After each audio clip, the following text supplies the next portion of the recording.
Assalamualaikum warahmatullahi wabarakatuh. Anak-anakku kelas 6 yang hebat, alhamdulillah kita bertemu kembali di sini dalam pelajaran fikih. Materi kita kali ini adalah pinjam meminjam. Anak-anak, bagaimana kabarnya hari ini? Alhamdulillah, semoga sehat-sehat selalu. Nah, sebelum pelajaran kita mulai, marilah kita berdoa dengan membaca basmalah bersama-sama. Bismillahirrahmanirrahim. Anak-anak, tujuan pembelajaran kita kali ini adalah siswa dapat memahami pengertian pinjam-meminjam, hukum pinjam-meminjam, rukun dan syarat pinjam-meminjam. Nah, anak-anak, di lingkungan masyarakat kita berada ya, diperlukan pergaulan dengan warga sekitarnya. Kenapa? Karena kehidupan ini ya membutuhkan pertolongan orang lain.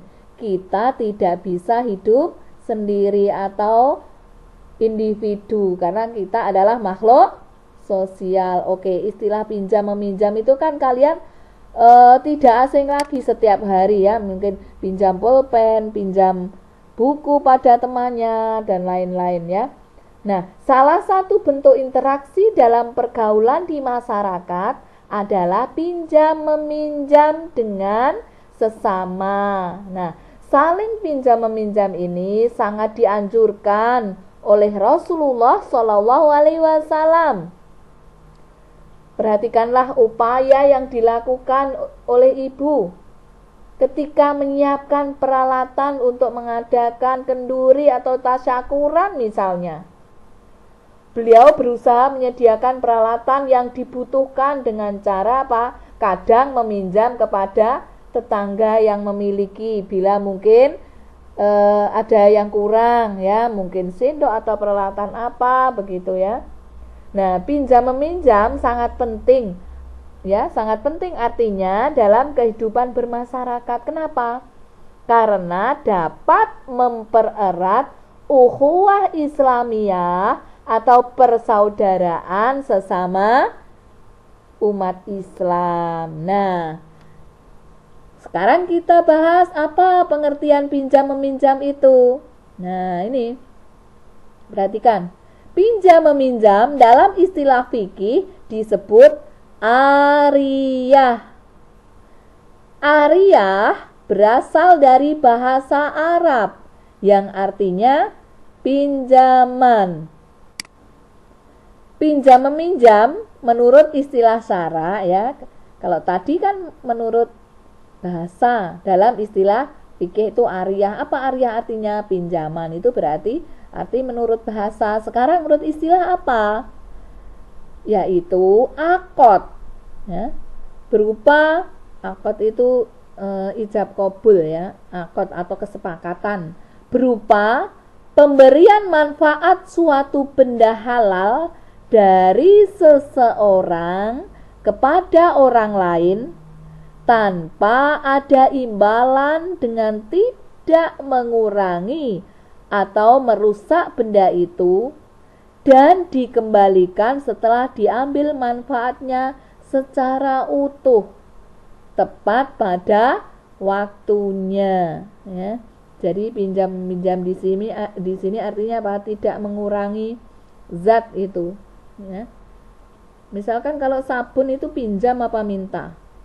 Minta kan, kenapa? Karena kalau walaupun mengembalikan itu namanya pinjam dan minta. Kenapa? Mengurangi zatnya. Nah, yang dimaksud pinjam-minjam di sini itu manfaat suatu benda halal kepada orang lain tanpa ada imbalan dan tidak mengurangi benda itu. Nanti dikembalikan utuh sesuai pada waktunya, sesuai kesepakatan waktu, tapi setelah diambil manfaatnya, misalkan minjam piring, minjam sendok, buku dan sebagainya ya. Kalau pulpen atau pensil, pinjam apa minta anak-anak? Pinjam minta. Karena apa? Karena mengurangi zatnya. Pulpen kalau dipakai kan mengurangi tintanya kan. Nah, itu minta tapi dikembalikan jadi pinjam minta. Oke, kita teruskan. Nah, semua benda yang bisa diambil manfaatnya dapat dipinjam atau dipinjamkan. Peminjam harus menjaga barang tersebut agar tidak rusak atau hilang. Sedangkan peminjam ini hanya boleh mengambil manfaat dari barang yang dipinjamnya.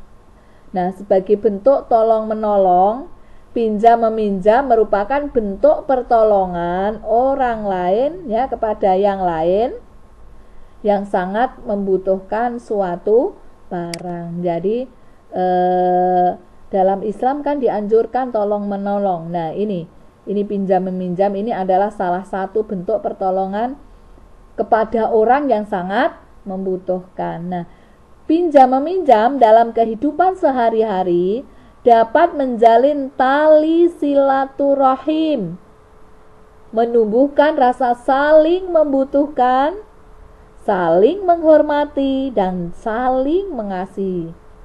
Oleh karena itu, pinjam-meminjam harus dilandasi dengan semangat dan nilai-nilai ajaran Islam.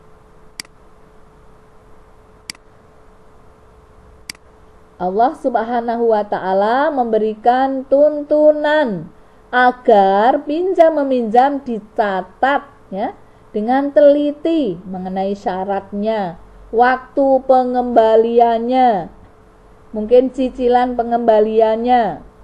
Kalau ini uang ya, mungkin jaminannya dan bagaimana menyelesaikannya jika terjadi permasalahan. Untuk apa? Untuk memberikan kenyamanan dan keamanan kepada pemilik barang dan peminjam ya.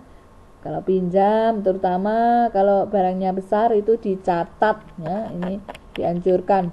Namun terkadang dalam hal tersebut diabaikan. Dengan apa? Dengan alasan sudah saling kenal, masih saudara, atau tetangga dekat, atau nilai barang tidak seberapa. Padahal hal tersebut dilakukan apa? Untuk apa? Untuk menghindari terjadinya masalah di kemudian hari, mungkin lupa atau bagaimana. Nah, sekarang anak-anak, dalil yang berkaitan dengan pinjam-meminjam ya, yang pinjam-meminjam adalah suatu bentuk tolong-menolong kepada orang lain, ini disebutkan dalam firman Allah surat Al-Maidah ayat 2. Oke ya, kita baca. A'udzubillahi minasyaitonirrajim. Bismillahirrahmanirrahim. Wa ta'awanu 'alal birri wat taqwa wa la ta'awanu 'alal ismi wal udwan. Artinya, dan tolong menolonglah kamu dalam mengerjakan kebaikan dan takwa. Dan jangan tolong menolong dalam berbuat dosa dan permusuhan. Quran surat Al-Maidah ayat 2, surah kelima. Nah, sekarang hukum pinjam-meminjam. Apa hukum pinjam-meminjam? Nah, pinjam-meminjam ini hukumnya bisa berubah tergantung pada kondisi yang menyertainya.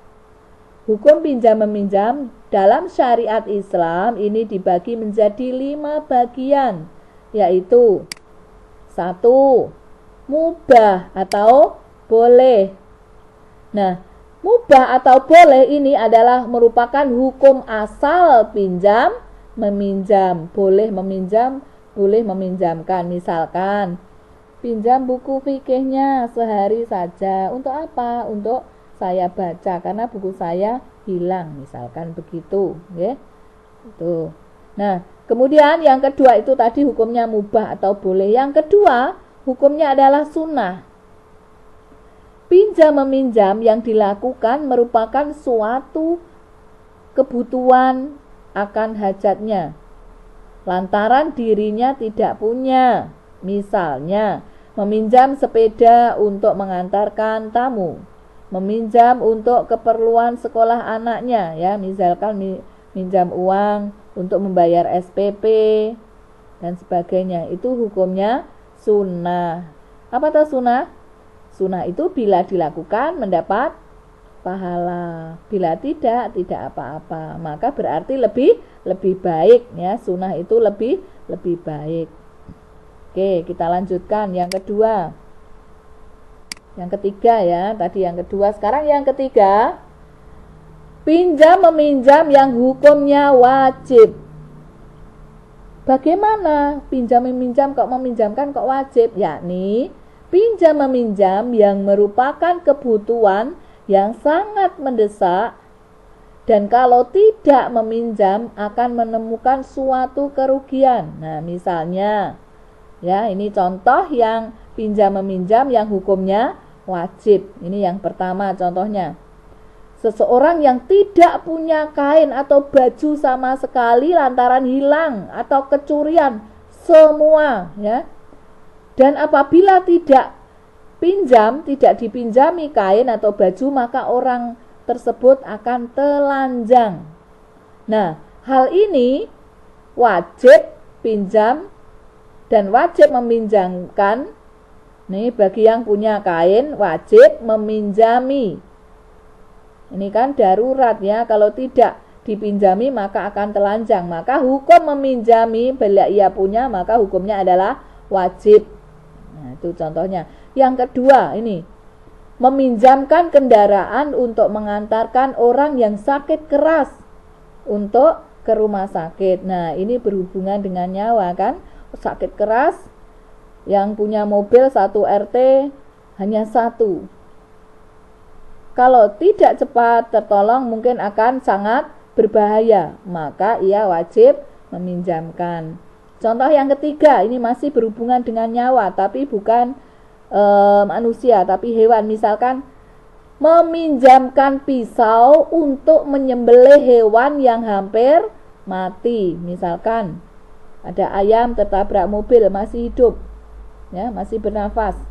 Ada seseorang yang punya pisau di dekatnya, ia meminjam. Nah, meminjamkan itu untuk menyembelih hewan yang hampir mati, hukumnya adalah wajib. Karena bila tidak dipinjami, hewan tersebut mungkin akan mati. Lah, kalau sudah mati menjadi bangkai, itu tidak boleh atau haram untuk dimakan. Tapi kalau masih hidup, masih ada nafas, boleh, bisa disembelih dan bisa dimasak. Itu, ya.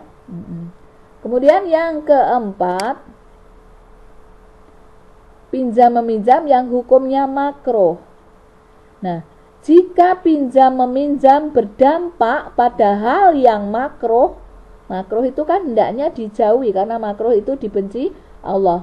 Lebih baik tidak daripada mengerjakan, itu artinya makruh. Nah, seperti meminjamkan hamba sahaya untuk bekerja kepada seorang yang kafir. Kemudian yang kelima, yang terakhir ini hukum pinjam meminjam haram. Bagaimana hukum meminjamkan kok haram? Pinjam meminjam yang dipergunakan untuk kemaksiatan atau berbuat jahat. Misalnya, seseorang meminjam pisau untuk membunuh. Hal ini dilarang oleh agama. Contoh lain, meminjam tempat atau rumah untuk berbuat maksiat. Nah, ini juga misalkan rumah untuk mabuk-mabukan, minuman keras dan sebagainya. Maka meminjamkan tempat atau tadi minjamkan pisau untuk membunuh, itu hukumnya adalah haram. Oke, anak-anak, kita lanjut. Sekarang syarat dan rukun, ya, pinjam meminjam. Rukun itu apa? Sesuatu yang harus ada. Nah, rukun meminjam berarti bagian pokok dari pinjam meminjam itu sendiri. Apabila ada bagian dari rukun itu tidak ada, maka dianggap batal. Itu, ya, rukun. Berarti kan harus ada. Bila salah satunya tidak ada, maka pinjam meminjam tersebut adalah batal, itu rukun. Sedangkan syarat berarti hal-hal yang harus dipenuhi. Nah, yang pertama, apa rukunnya? Adanya mu'ir. Apa mu'ir? Mu'ir yaitu orang yang meminjami. Syaratnya mu'ir. Balek. Kemudian apa? Berakal. Bukan pemboros. Tidak dipaksa. Barang yang dipinjamkan itu miliknya sendiri atau menjadi tanggung jawab orang yang meminjamkannya. Itu syarat orang yang meminjami atau mu'ir. Kemudian yang kedua adalah musta'ir. Apa musta'ir? Musta'ir adalah orang yang meminjam. Syaratnya apa orang yang meminjam? Syaratnya sama tadi ya, balek. Kemudian berakal. Yang ketiga, bukan pemboros. 4, mampu berbuat kebaikan. Oleh sebab itu, orang yang gila atau anak kecil tidak sah meminjam. Kemudian, mampu menjaga barang yang dipinjamkannya dengan baik agar tidak rusak. Nah, syarat yang keenam adalah hanya mengambil manfaat dari barang-barang yang dipinjam. Jadi tidak boleh menjual, menyewakan, dan sebagainya. Oke, yang ketiga rukunnya adanya musta'ar. Apa musta'ar? Musta'ar adalah barang yang akan dipinjamkan. Syarat barang yang akan dipinjamkan apa? 1. Barang yang akan dipinjam benar-benar miliknya sendiri, bukan milik orang lain. Kemudian yang kedua, barang itu ada manfaatnya. Yang ketiga, barang itu kekal, tidak habis setelah diambil manfaatnya. Contohnya apa anak-anak yang habis diambil manfaatnya? Tadi di awal sudah diberi contoh apa? Iya, sabun misalnya, pulpen misalnya, itu kan berkurang zatnya dan bisa habis. Oleh karena itu, jika setelah dimanfaatkan menjadi habis atau berkurang zatnya, tidak sah dipinjamkan. Berarti kalau sabun, kemudian pulpen, itu apa? Akotnya minta pinjam. Minta artinya nanti mengurangi, begitu ya. Oke, yang keempat, rukunnya adalah dengan perjanjian waktu untuk mengembalikan. Ada pendapat lain bahwa waktu tidak menjadi syarat perjanjian dalam pinjam-meminjam, sebab pada hakikatnya pinjam-meminjam adalah tanggung jawab bersama dan saling percaya, sehingga bila terjadi suatu kerusakan atau keadaan yang harus mengeluarkan biaya, menjadi tanggung jawab peminjam. Nah ini ya. Jadi adanya waktu ini kadang tidak dimasukkan ke dalam rukun. Ada yang berpendapat begitu. Nah ini hadis Nabi Muhammad SAW ya. Bismillahirrahmanirrahim. Al-ariyatu mu'adatu warra'imu gharim. Yang artinya pinjaman itu wajib dikembalikan, dan orang-orang yang menanggung sesuatu harus membayar. Hadis riwayat Abu Daud dan Tirmidzi. Kita lanjutkan. Rukun pinjam-meminjam yang kelima adalah adanya lafadz ijab dan qabul. Apa ijab? Ijab itu rela untuk menyerahkan dari peminjam, perkataan dari peminjam. Sedangkan qabul itu ada apa? Perkataan dari yang meminjam bahwa ia meminjam. Nah, ucapan rela dan suka atas barang yang dipinjam. Oke. Apa syaratnya? Yang pertama, lafadz ijab dan qabul dapat dimengerti oleh kedua belah pihak. Ya, sama-sama dimengerti, bisa bahasanya. Nanti yang satu bahasa Indonesia, yang satu bahasa Perancis kan nggak bisa, hanya nggak tahu artinya apa. Kemudian yang kedua, lafadz ijab dilanjutkan dengan lafadz kabul. Nah, serah terima, ijab kabul itu ya. Serah artinya peminjam merelakan menyerahkan, kabul menerima barang pinjamannya.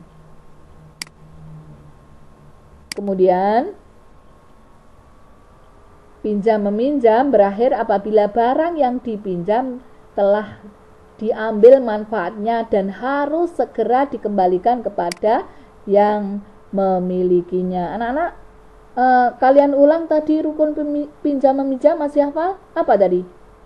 Mu'ir, peminjam, musta'ir, yang meminjamkan, mu'ir, ya, yang punya, kemudian musta'ir, yang meminjam, musta'ar, barang. Apalagi nanti dihafalkan ya. Oke, nah kita lanjut. Pinjam meminjam juga berakhir bila salah satu dari kedua pihak meninggal dunia atau gila. Nah, barang yang dipinjam dapat diminta kembali sewaktu-waktu. Karena pinjam meminjam bukan merupakan perjanjian yang tetap. Artinya bukan sewa menyewa kan? Dan tidak ada apa? Imbalannya. Jika terjadi perselisihan pendapat antara yang meminjamkan dan yang meminjam, ya, dan yang meminjam barang ini tentang barang itu sudah dikembalikan atau belum, maka yang dibenarkan adalah yang meminjam dikuatkan dengan sumpah. Nah, hal ini didasarkan pada hukum asalnya, yaitu belum dikembalikan.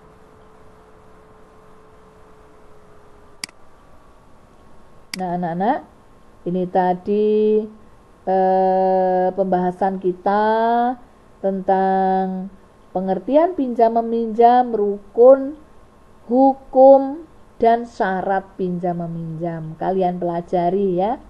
Oke, terima kasih. Semoga bermanfaat.